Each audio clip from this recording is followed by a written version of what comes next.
Hello, dear students. I hope you are doing so well right now, and I hope you are safe and sound. Welcome to a new video about Hamlet. Last time we started talking about this play, and we said that it's a very important and famous play written by English playwright William Shakespeare, and we discussed and explained the very first part of this play. Let me remind you of what we have said last time. So, this play starts with the death of King Hamlet. His brother Claudius marries his dead brother's wife, Gertrude, and he becomes the new king of Denmark. The king and queen notice that Hamlet wears black all the time and still feels sad for his father's death. Hamlet is the only one who feels sorrowful or sad about his father's death. The queen moved on, as I told you before, and married another man so quickly. Claudius doesn't feel sad for the death of his brother, and you should know why, and I will remind you in a minute why he doesn't feel so sad about this. While guarding the castle, something so strange happens. Do you remember what happens? Exactly, the soldiers see a ghost that looks like the late King Hamlet. So Horatio goes to Hamlet and tells him about the ghost, and Hamlet decides to go to watch this ghost with the guards tonight. The ghost appears and Hamlet goes to speak to him alone. The ghost doesn't want to talk to Hamlet in front of the soldiers. That's why Hamlet follows the ghost. Although Horatio advises Hamlet not to follow the ghost because he may throw Hamlet into the sea or harm him or something, Hamlet isn't afraid and he follows the ghost to find out what he wants. After that, the ghost of the father tells Hamlet the true story behind his death or behind his murder, and he informs him or tells him that it was Claudius who killed him. So now you should remember why Claudius doesn't feel sad about the death of his brother, because he killed him. He is the one who killed him to become king and to steal his life, his crown, and his wife. The ghost tells Hamlet that he must take revenge and kill Claudius, but he mustn't hurt or harm his mother.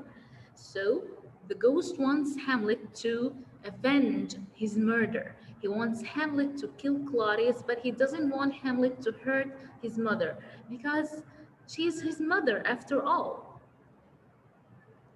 So this is Hamlet's new mission or new task. He needs to focus on this.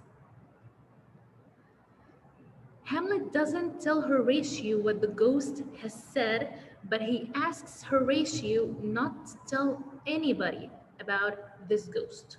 He wants to make sure that what the ghost tells him is correct. Okay, so that was the part that we discussed last time. Now, I'm going to ask you to pause this video, open your readers on page 29, and start reading until the end of page 33. This is the part that we are going to discuss in this video.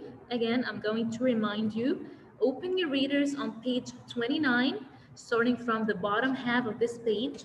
Start reading until the end of page 33. Again, this is the part that we are going to discuss today. And on the CD, I want you to listen to 4 tracks, which are this one, this one, this one, and this one. So you're going to listen to 4 tracks this time because these are the ones reading the part that we are discussing in this video. So you are going to listen to the next 4 tracks after following the ones that you have listened to last time. Okay.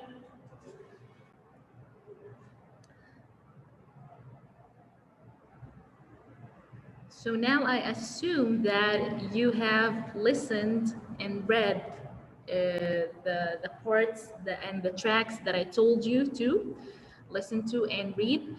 Now let's move on to discussing or summarizing the events of this part. Okay, as I told you, the last part ended with Hamlet telling Horatio not to tell anyone about the ghost. He wants to keep it a secret because he wants to make sure of what the ghost is telling him. He wants to prove his point. Okay. Now, Hamlet decides to pretend to be mad.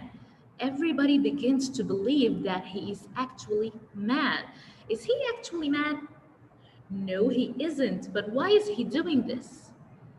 Thank you. He is doing this to know the truth, to find out the truth. He doesn't want to take any step or do anything before making sure of this story the ghost is telling him.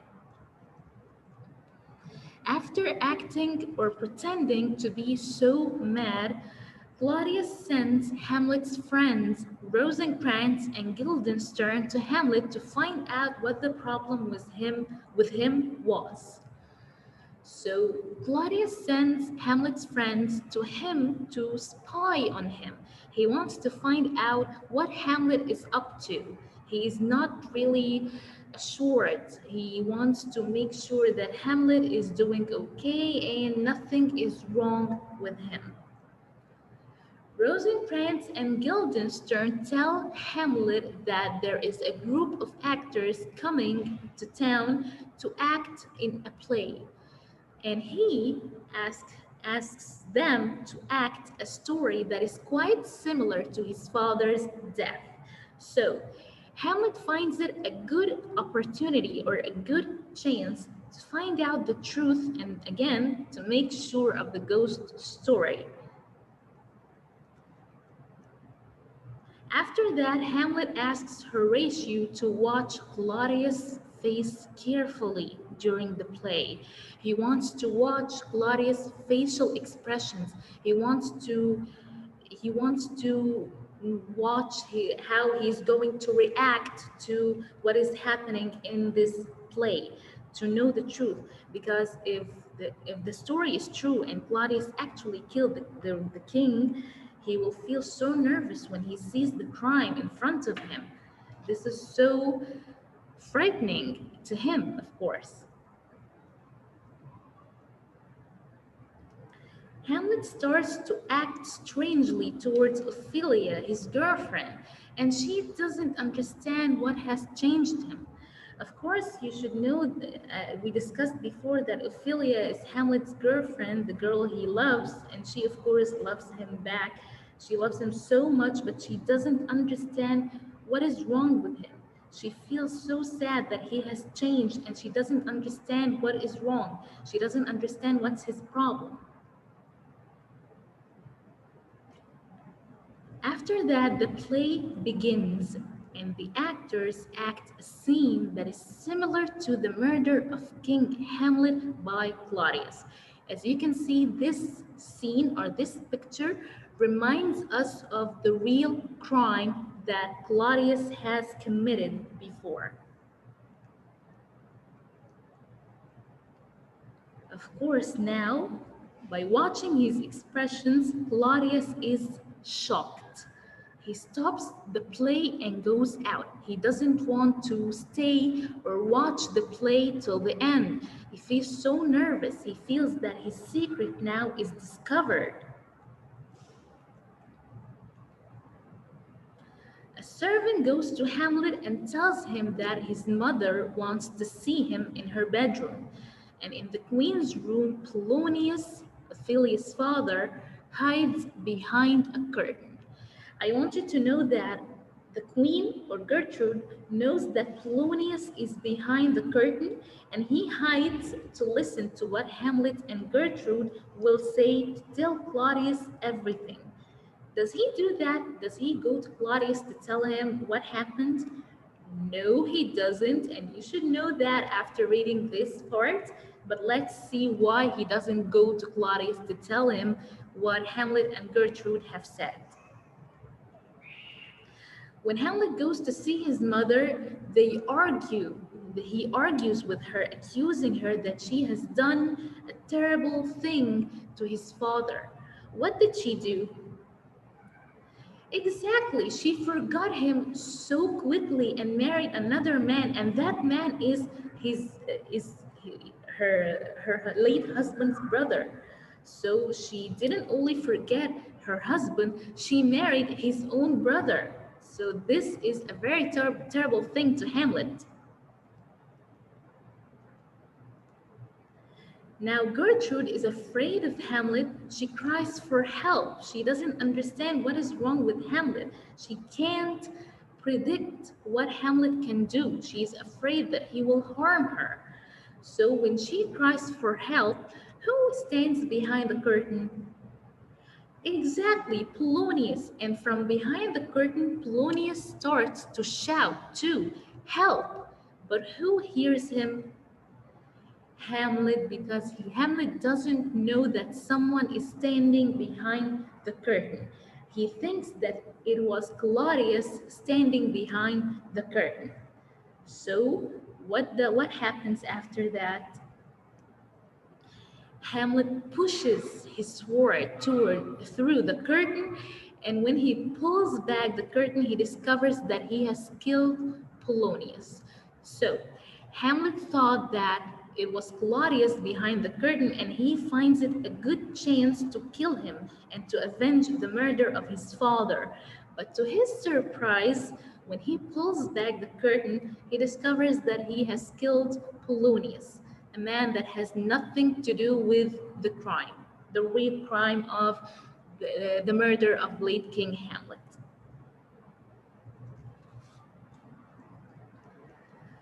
Gertrude and Hamlet starts fighting with words. She tells him, "What have you done? You're crazy." And Hamlet gets angrier and angrier. After that, the ghost appears. Why does the ghost appear, do you think? To remind Hamlet not to hurt his mother. If you remember, we said before that Hamlet's mission was to kill Claudius and not to harm his mother. He mustn't harm his mother or hurt her in any way. So the ghost comes to Hamlet to remind him to focus on his main mission, which is killing Claudius. And when Hamlet talks to the ghost, of course, Gertrude doesn't see this ghost. She thinks that Hamlet is mad because he is talking and addressing the air. He's looking at something in the air. He's talking to the air, not to somebody. So she thinks that Hamlet goes mad. After that, Hamlet tells her that he is not mad and that his brother's ghost is here.